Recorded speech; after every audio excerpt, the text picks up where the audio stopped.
Colin here, and today I have my friend Carmen. Hello. I have talked about Carmen a lot on my channel, but I think this is the first time you are here. Yeah. So welcome. Thank you. I'm so glad to have you here. I'm so glad to be here. Yeah.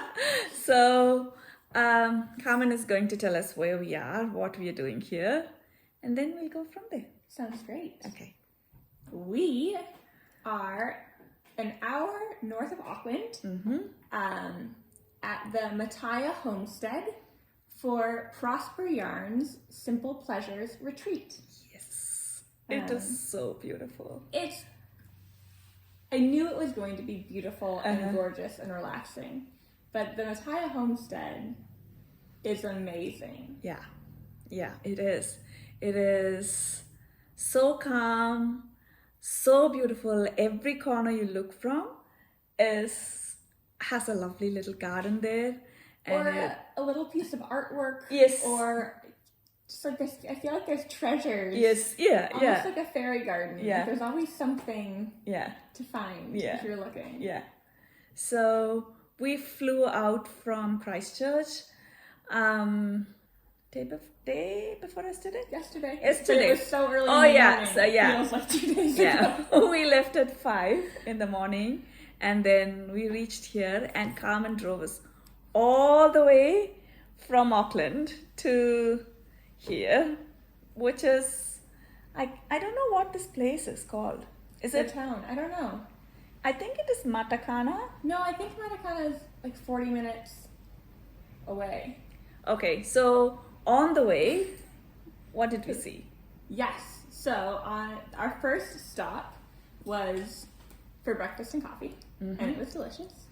And then we went to the Otaroa Arts Center. Yeah. Because Lissy and Rudy Cole had an exhibit going, which was mind-blowing. Absolutely jaw-dropping. Yeah. I think we stayed for at least an hour, about an hour. Yeah. Just admiring the art. Yeah, we have seen it so many times on Instagram, but to see it in person was a completely different experience. So it was really powerful. Yes, it was. And to make it with something that we are really passionate about, yarn, it was a really beautiful experience.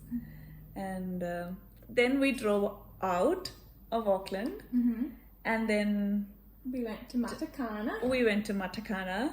And there we visited the knitting truck, and was so sweet. Yes.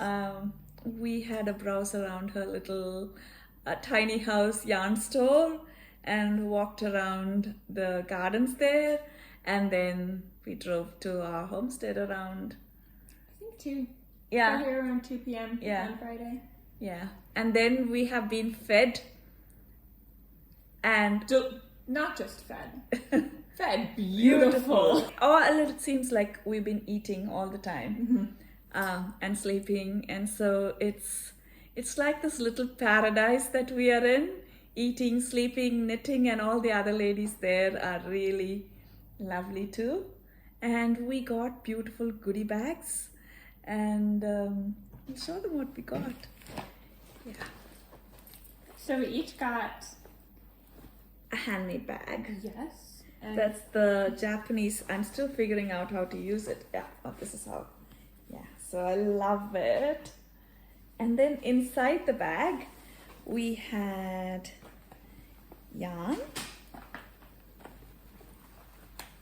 And this is Prosper Yarn Chuffed, which is 90 merino, 10% linen. So it's so soft, and I know it's going to have an amazing drape when you knit it up. Yeah, and this colorway is called Swamp, and this one is called Worthy. Yeah, and for some reason it reminds me of the wildflowers that we see outside the homestead. Did you notice? Like this same colorway, for some reason it reminds me of that. So it's a nice souvenir to take back with us. Yeah. A reminder of that the one. area. And then we have shower steamers. Yeah. So we didn't use it yet. I think I will use it after I go back home. Yeah, and I think I'll probably savor it. It'll probably take me a long time, so it'll be like a treat shower. Yeah, I'm sure that Steve is going to be the first one to dip into this one. Yeah. That sounds about right. Yeah, that's what he does all the time. And then we have some... Oh, yours is blue. Yeah, gorgeous smelling. I think it's made in Australia. I think it's to match the bags, kind of. Probably. I bet you're right. Yeah. So, got that. And then we got a nice little welcome card. It's got personalized notes. Yeah. And then discount code. Which is great. Yes. And some sweet treats. Yeah. So, yeah, we have coffee, tea, snacks, and everything here as well. And plus, Lester brought a bunch of the yarn yarn that she's dyed recently. Yeah. So we have shopped as well. Yarn shop here. Yeah. In the piano room in the Homestead. Yeah, and so you want to show what you got first? Sure. I bought DK, and I forget the colorway. Grace's Garden. Grace's Garden. I love that name, so I don't think I will forget it anytime soon. And I bought 6 of them, so I'm going to make a sweater, I think, probably for me. Yeah. But it's just such a pretty colorway. Yeah, it is so beautiful. It has some on cream. It has a little bit of orange, peach, olive green, and dots of yellow. Yeah, and a little bit of gray.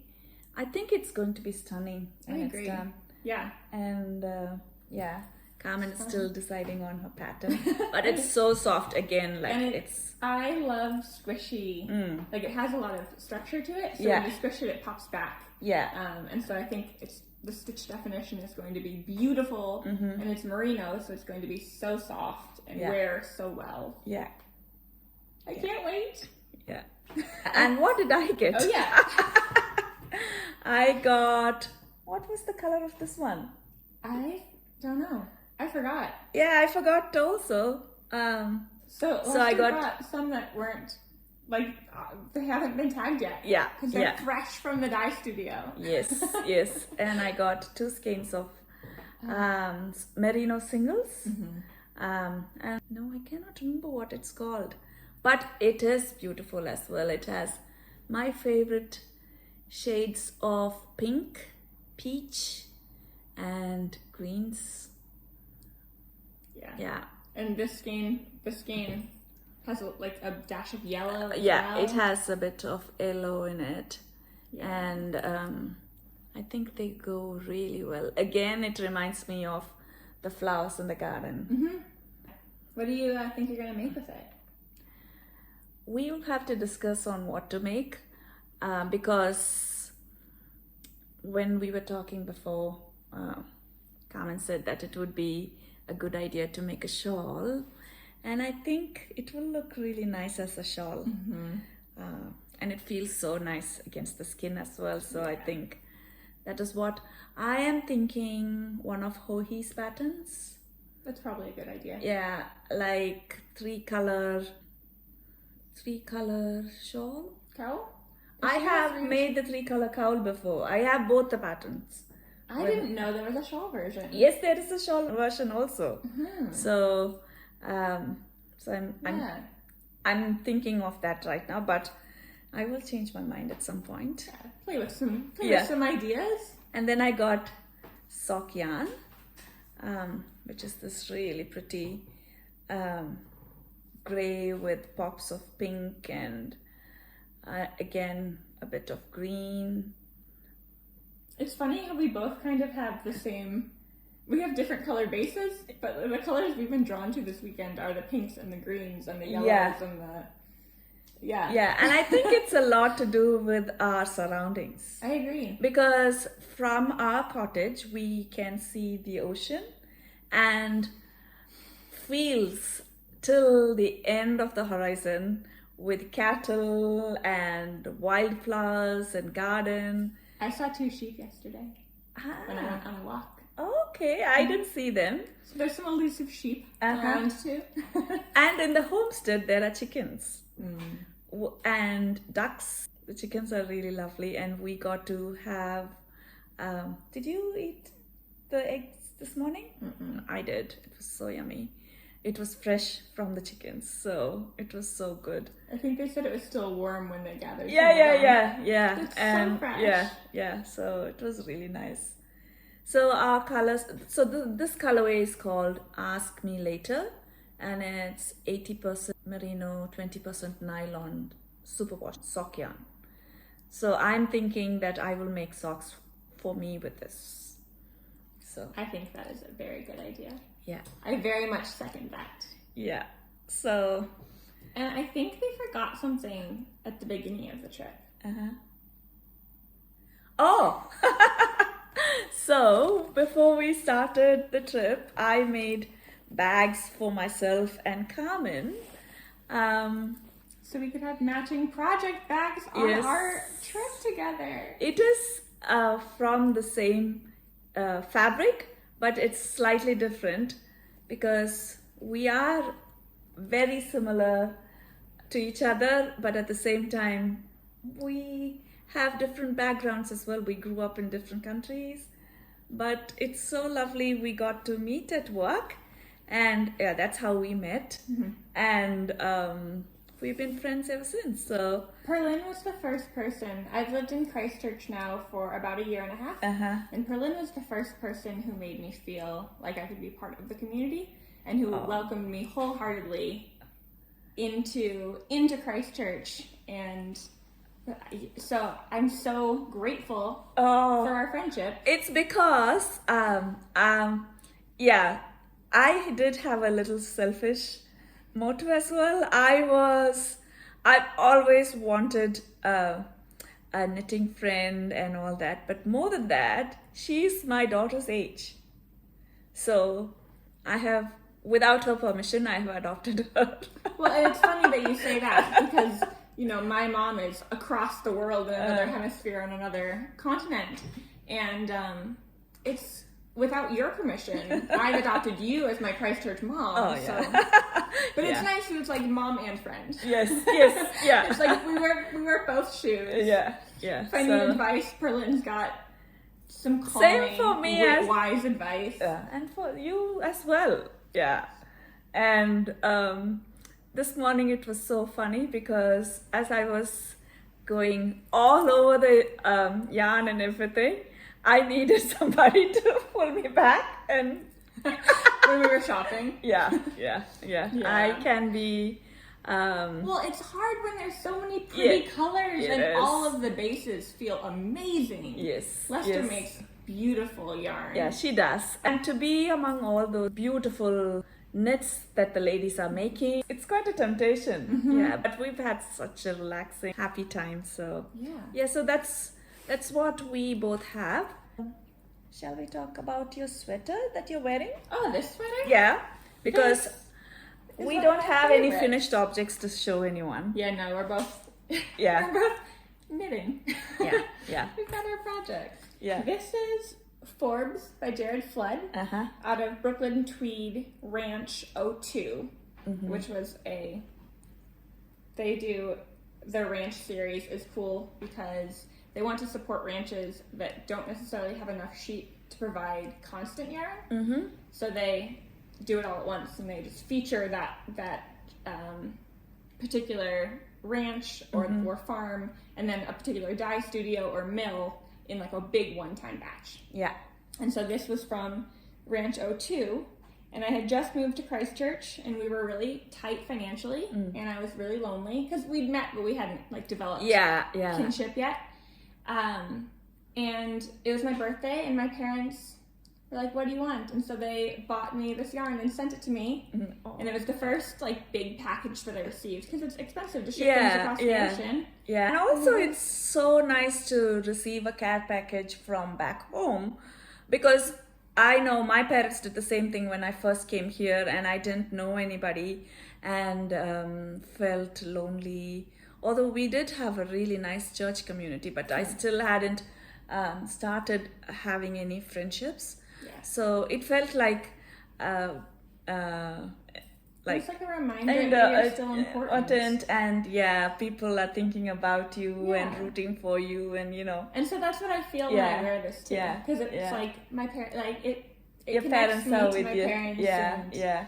I think it brought me joy, and still brings me joy. But it brought me joy when I was definitely more strained and trying to find a place. And it suits you so well, and it's Thank so you. beautiful. Thank you. Yeah. Going into autumn, it's the perfect autumn color. Yeah. And I love that the subtle design on the yoke sweater. texture. Yeah. It's not out there, but it's also like a very beautiful detail. Yeah. That was one of the things I really liked about this pattern, because it's something I felt like I hadn't seen before. Yeah. A yoke sweater that was just one color. Yeah. And that they, rather than using color work to create a yoke, it used texture to create a yoke. Ooh, my necklace is getting all off-centered. It's beautiful. Thanks. And shall I show our friends what I'm making? Yes.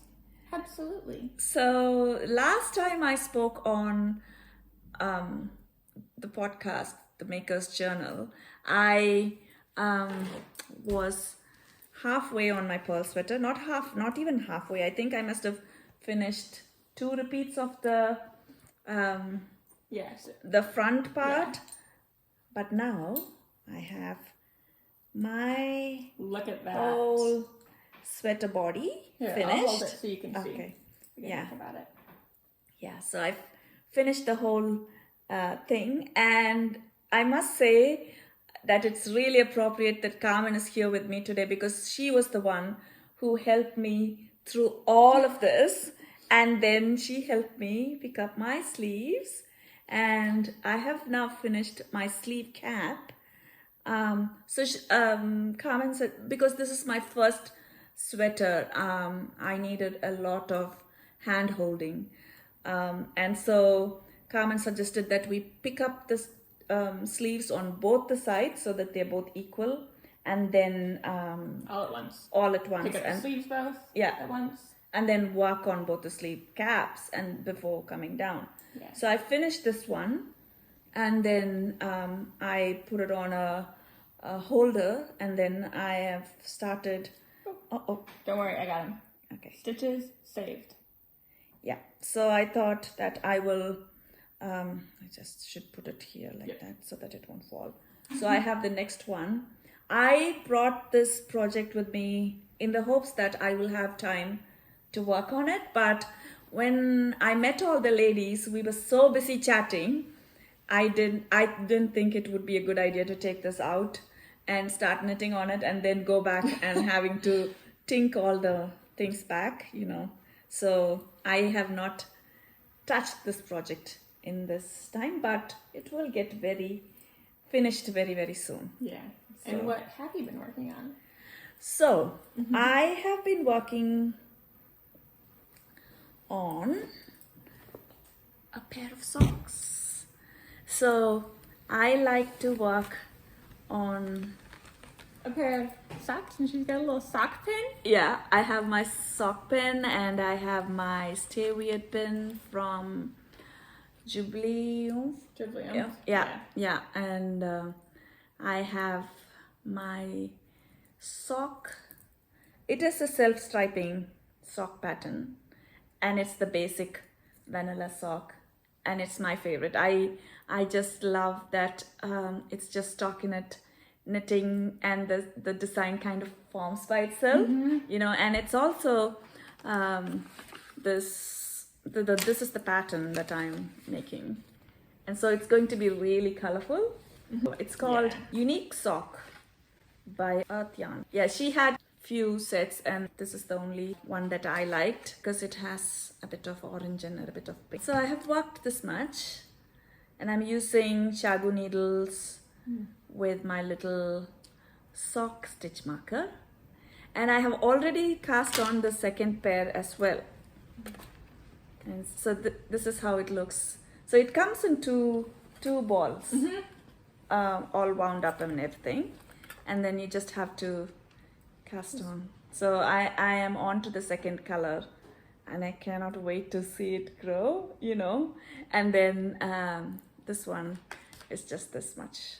I think I will finish 10 rows on this one and then go back to this one. And you were saying you have a method of counting the rows that you're using? Oh yeah, this is from the Sock Lady Crochet podcast. Not crochet, the Sock Lady knitting podcast. And she had this little tip that she shared that after you finish 10 rows, you put a stitch marker so that you know how many rows you have made. Without having to count, yeah. Get your needle out. Yeah. A magnifying glass. Yeah. Because they're just, like I just take over the knitting. Because they're such beautiful stitches, but they're so small. And so it just makes sense to have this thing where you're like, 10, 20, 40. Yeah. Like, or that's bad math. 10, 20, 30, 40. So it really helps with the counting. Yeah. Although I did not learn to knit socks from the Crazy Sock Lady, I find that she has really nice tips. And she says that if you pull the second stitch, there won't be a ladder. And I have been following that and there is no ladder. Yeah, I'm really impressed. So I like that one. And that's all I'm working on. What are you working on? I'm working on a surprised test knit. So I can't show you other than this gorgeous white. This is the reverse side, which is why I feel okay showing you. I went and got some yarn directly from Wild Earth Yarns in Christchurch in Bromley.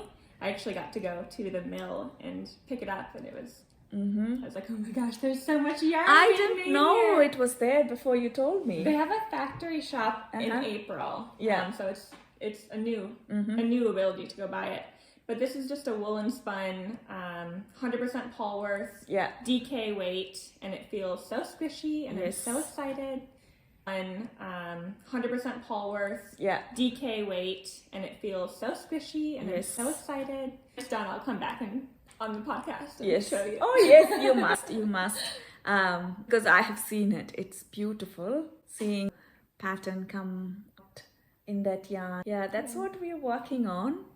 And we've already shown you what we got, and we've already talked about our finished things, and I think that's basically it. Do you want to share something? I don't think so. Oh, I think this homestead is really cool. There's a huge property, and you can take walks and walk through pastures and get to the ocean. But there's a river that goes through it, or a stream, a waterway, and kiwis have been reintroduced into the area. Yeah. And then this is where Perlin takes over the story. No, you continue. Last night. Oh yes. Here we go. I heard the kiwis. I didn't know how they sounded, and I was like, we did have the owner of the homestead come in and give us a talk about what trails to take, and we will be hearing kiwis and all that. I've never heard a kiwi before, and I don't know how it sounds.